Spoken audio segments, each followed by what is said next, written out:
আজকে আমরা এসেছি রাজশাহী সুগার মিলে। প্রথমেই রাজশাহী সুগার মিল সম্পর্কিত কিছু তথ্য জেনে নেওয়া যাক।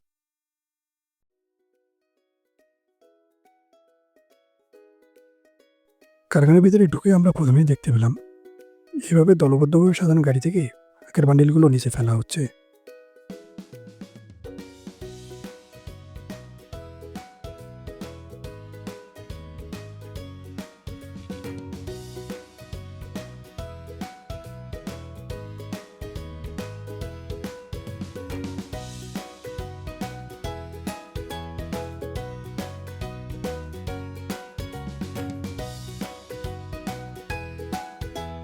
উপরের লাল অংশটির ভেতর দিয়ে একটি চেন আখগুলোকে সামনের দিকে নিয়ে যাচ্ছে, নিচের চেনটি আবার আনার জন্য ফেরত যাচ্ছে। এই হচ্ছে সেই দুই চেন। চলুন এবার উপরে যাওয়া যাক।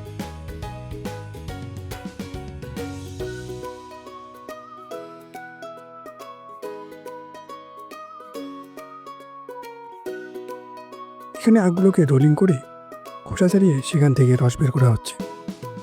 5টি রোলার এই কাজ অনবরত করে যাচ্ছে। রস প্রক্রিয়াজাতকরণের পর তা এই বড় চুল্লিতে রাখা হচ্ছে।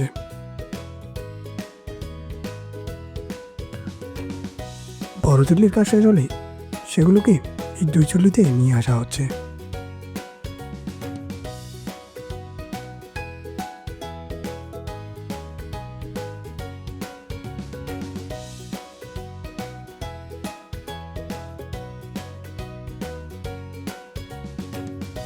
এই বড় দুই চুল্লির কাজ শেষ হলে রসগুলোকে এখানে নিয়ে আসা হয়।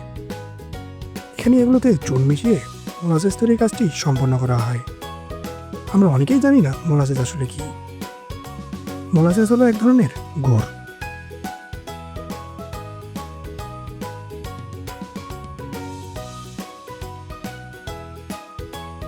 এখানে চেক করা হচ্ছে মোলাসেস তৈরির কাজটি সঠিকভাবে সম্পন্ন হয়েছে কিনা। এর বাকলগুলো থেকে এগুলো মূলত তৈরি হয়, যা নাকি তারা পরবর্তীতে জৈব সার তৈরিতে ব্যবহার করে থাকে। এখানে মোলাসেসের তরল অংশটি চিনি থেকে পৃথক করা হচ্ছে।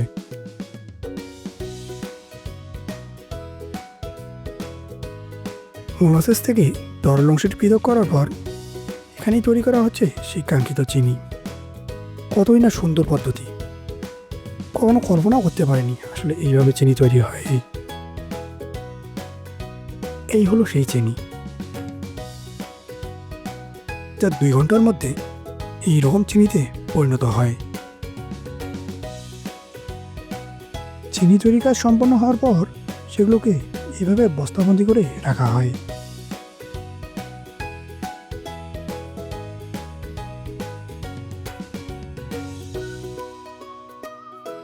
এগুলো হচ্ছে সেই চুন যেগুলো আখের রসের সাথে মিশিয়ে মোলাসেস তৈরির কাজটি সম্পন্ন করা হয়েছিল।